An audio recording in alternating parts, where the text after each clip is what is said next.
हम middle class लोगों की सैलरी पूर्णिमा के चांद की तरह होती है। महीने में बस एक बार आती है और धीरे धीरे करके छोटी होते होते मात्र 15 दिनों में गायब हो जाती है। अब चांद तो धीरे धीरे वापस से बढ़ने लगता है, पर हमारा पैसा एक बार खर्च हो गया तो अगले 15 दिनों के लिए उधार, कर्जे या बची कुची सेविंग से निकालना पड़ता है। पर क्या कोई ऐसा तरीका है कि ये पैसा धीरे धीरे घटने की बजाय बढ़ता चला जाए और बढ़ते बढ़ते इतना हो जाए कि हमारी सारी जरूरतें पूरी करके हमें अर्ली रिटायरमेंट और फाइनेंशियल फ्रीडम दिला दे। देखो, वॉरेन बफेट का कहना है कि अगर आपको लाइफ में अमीर बनना है, सक्सेसफुल बनना है, तो आपको कुछ बाकी लोगों से ज्यादा स्मार्ट नहीं, बस बाकी लोगों से ज्यादा डिसिप्लिन्ड होना है। यानी थोड़ा थोड़ा पैसा खर्च करने की बजाय अगर आप इन्वेस्ट करने पर ध्यान दो तो कुछ ही सालों में जो आपको अमीर बना देगा वो है पावर ऑफ कंपाउंडिंग। और ऋषभ और आकाश के साथ भी कुछ ऐसा ही हुआ। तो शौर्य, ऋषभ और आकाश तीन दोस्त रायपुर से मुंबई आए। आंखों में नौकरी के अलग अलग सपने लिए। तीनों के पास अच्छी इंजीनियरिंग की डिग्री थी और साथ ही अमीर होने का सपना भी। ऋषभ का शुरू से रियल एस्टेट की तरफ इंटरेस्ट था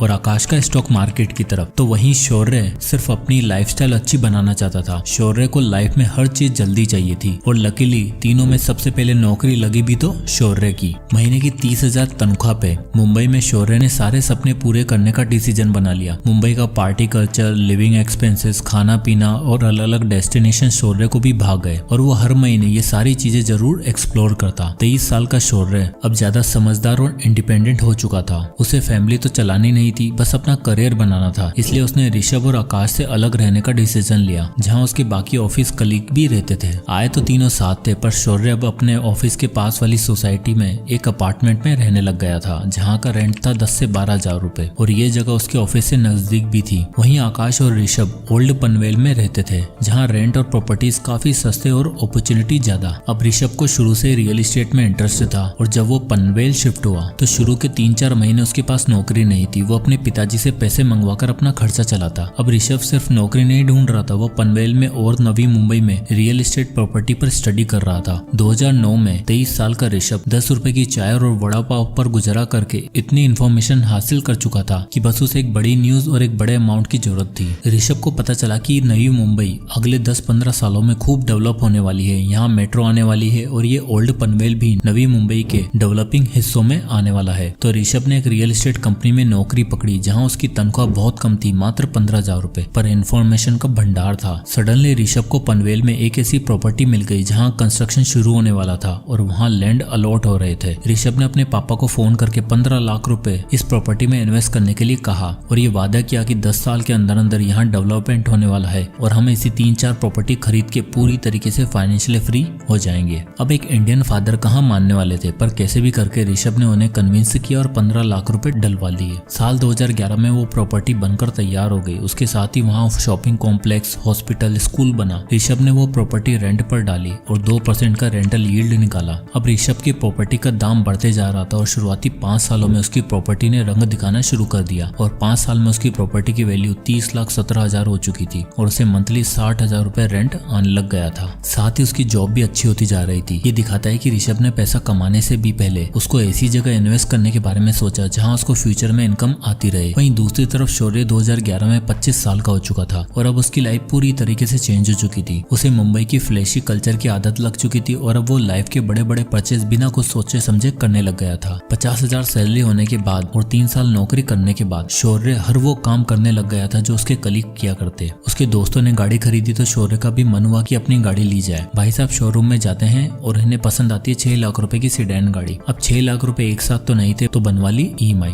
और अब आप यहाँ देख ही सकते हो कि रेंट के साथ साथ शौर्य का 12,000 रुपए का एक और फिक्स्ड खर्चा हो गया है। 50,000 की सैलरी में शौर्य 12,000 रेंट पे करता था और 12,000 गाड़ी की EMI, यानी 24 से 25,000 का खर्चा फिक्स्ड। अब गाड़ी आ गई थी, महंगी बातचीत हो गई थी, तो अब तो जीवन में किसी हमसफर का आना बनता था। और लाइफ पार्टनर आते ही शौर्य ने अपने आप को ऐसे प्रेजेंट किया जैसे उसके पास बहुत पैसा है और वो खूब पार्टी और मजे करता है। शौर्य के पार्टनर ने भी अपने मन में शौर्य के लिए वही इमेज बना ली और अब शौर्य के पास 25,000 एक्स्ट्रा बचते भी थे, अब वो भी नहीं बच रहे थे। धीरे धीरे टाइम बीता। शौर्य अच्छी जॉब की तलाश में स्विच करता रहा। उसने अपनी फैमिली बनाई, शादी करी, पर इस बीच में वो जब भी अपने दोस्तों के बारे में सोचता तब उसे यही लगता कि यार मैं कहां से कहां आ गया हूं और वो लोग अभी वहीं के वहीं पड़े हुए होंगे। फाइनली 11 साल काम करने के बाद जब शौर्य 36 साल का हो चुका था तब उसे ऐसी जॉब मिल गई थी जहां उसे 1 लाख रुपए पर मंथ मिल रहा था और अब शौर्य को लगा कि टाइम आ गया है खुद का घर लेने का। शौर्य और उसकी वाइफ अब मुंबई में एक अच्छा घर की छानबीन में लग गए थे और फाइनली पनवेल में एक प्रॉपर्टी पसंद आती है, 3 BHK अपार्टमेंट, और वो भी फुली फर्निश्ड, जो उन्हें 90 लाख रुपए मिल रहा था।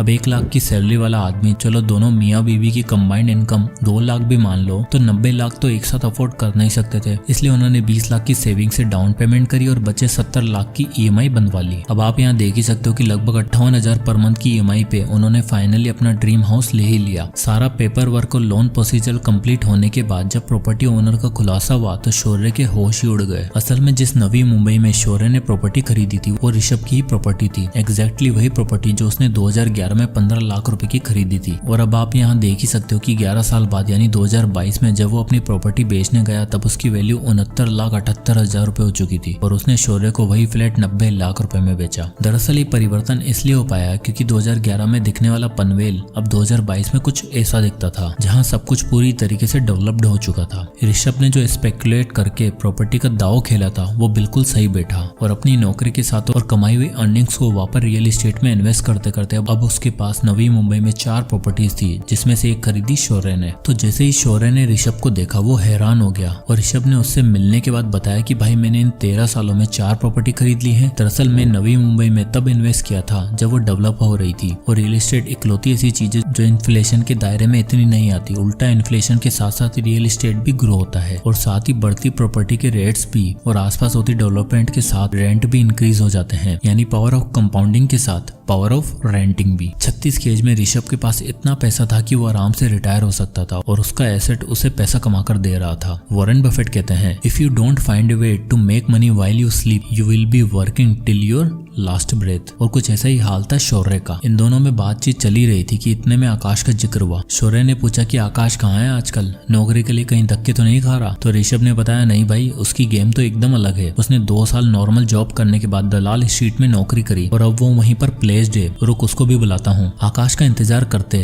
शौर्य और ऋषभ दोनों एक होटल में बैठे हुए थे। तभी आकाश एक ट्रू जेंटलमैन सेंस में अपनी गाड़ी से उतरता है और दोनों से बड़े दिनों बाद मिलकर बहुत खुश होता है। आकाश का सिंपल वे ऑफ लिविंग देखकर शौर्य पूछता है कि भाई तुम्हारा क्या हाल है, लाइफ में कुछ हुआ कि नहीं, पैसा रुपया कमाया कि नहीं ढंग से? इस पर आकाश बड़ी ग्रेसफुली रिप्लाई करता है कि भाइयों बस अगले 5 सालों में रिटायर होने वाला हूँ। शौर्य मनी मन सोचता है कि एक साला रिटायर भी हो गया है और एक 5 साल बाद होने वाला है और मैं अकेला अगले 20 साल तक घर की EMI भरने के लिए काम करूंगा क्या? आउट ऑफ क्यूरियोसिटी शौर्य पूछ ही लेता है कि भाई 5 साल में कहीं लॉटरी तो नहीं लगने वाली? इस पर आकाश उन दोनों को अपनी लाइफ स्टोरी बताता है। कहता है कि मेरी कोई लॉटरी नहीं लगने वाली, बल्कि मैं सेविंग्स रूल और कंपाउंडिंग रूल की मदद से पैसा कमाया है और अब इतना हो चुका है कि बस 3-4 साल बाद रिटायर हो जाऊंगा। तो आकाश कंटिन्यू करते हुए बताता है कि हुआ यूं कि मेरी पहली नौकरी लगी एक ट्रेडिंग कंपनी में एज एन IT टेक्नीशियन। वहाँ मेरा काम तो अलग था, पर मैंने स्टॉक मार्केट के कुछ दाव पेच सीखे और अपनी 25,000 की सैलरी में से कुछ पोर्शन सेव करके इन्वेस्ट करता रहा। इन्वेस्ट करने के लिए मैंने जिस सेविंग मेथड का यूज किया था वो था 50-30-20 रूल। मैंने 25,000 की सैलरी में से 50% हिस्सा अपनी नीड्स के लिए रखा, 30% वॉन्ट्स और एंटरटेनमेंट सोर्सेज के लिए और बाकी बचा 20% यानी 5,000 रुपए SIP के थ्रू इन्वेस्ट किया। आकाश ने बताया कि उसे सबसे पहले मार्केट के बारे में सीखना था और इन्वेस्टमेंट के लिए जो सबसे बेस्ट चीज थी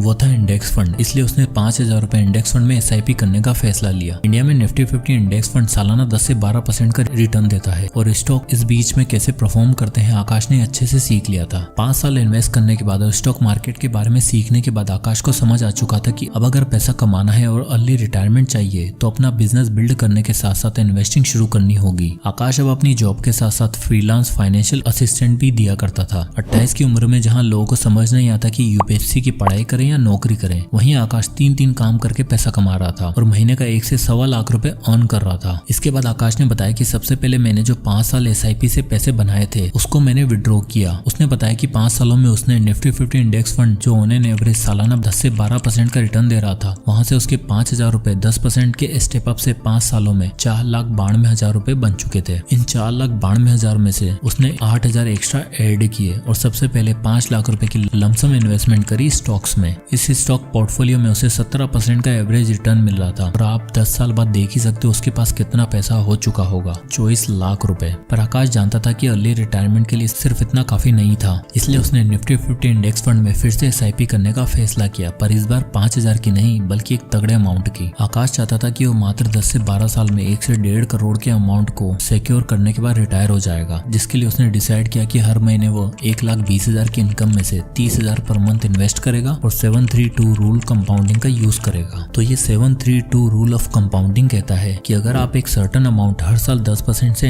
इंक्रीज करते हो तो पहले 7 साल में आपके पास 50 लाख रुपए होंगे, फिर अगले 50 लाख मात्र 3 सालों में बन जाएंगे और अगले 50 लाख के लिए सिर्फ 2 साल का और इंतजार करना होगा। आकाश ने वो सर्टेन अमाउंट डिसाइड किया 30,000 रुपए और कैलकुलेशन करी जो कुछ इस तरह आई। यानी आकाश की कैलकुलेशन बिल्कुल सही बैठ रही थी। आप देख ही सकते हो कि 7 साल में 50 लाख, फिर 10वें साल में 1 करोड़, 12वें साल में 1.5 करोड़। प्लस में जब तक वो रिटायर होता तब तक उसके पास 25 लाख के स्टॉक भी तो था जिससे उसे डिविडेंड भी मिल रहा होगा। पर इस कैलकुलेशन में एक बहुत बड़ी दिक्कत थी। आकाश ने सोचा 1.5 करोड़ रुपए जो 12 साल बाद कैलकुलेशन में शो हो रहे हैं, क्या 12 साल में इन्फ्लेशन के बाद भी इनकी वैल्यू सेम ही रहेगी क्या? तब उसने इंडिया में चल रही 6% एवरेज इन्फ्लेशन को भी एडजस्ट करा, जिसकी कैलकुलेशन कुछ इस तरह थी। आप यहाँ देख ही सकते हो इन्फ्लेशन एडजस्ट करने के बाद उन 1.5 करोड़ की एक्चुअल वैल्यू मात्र 71 लाख रुपए होगी। तो आकाश को ये समझ आ चुका था कि 30,000 रुपए से तो काम नहीं होने वाला है। उससे अपनी रिटायरमेंट के लिए 1 करोड़ की जरूरत थी जो 30,000 पर मंथ की SIP से अचीव नहीं होने वाला था। इसलिए उसने पहले दिन से 50,000 पर मंथ इन्वेस्ट किया और अब आप रिजल्ट देख ही सकते हो। 732 रूल ऑफ कंपाउंडिंग, उसका 1 करोड़ का टारगेट 12 साल में आराम से अचीव हो जाएगा, वो भी आफ्टर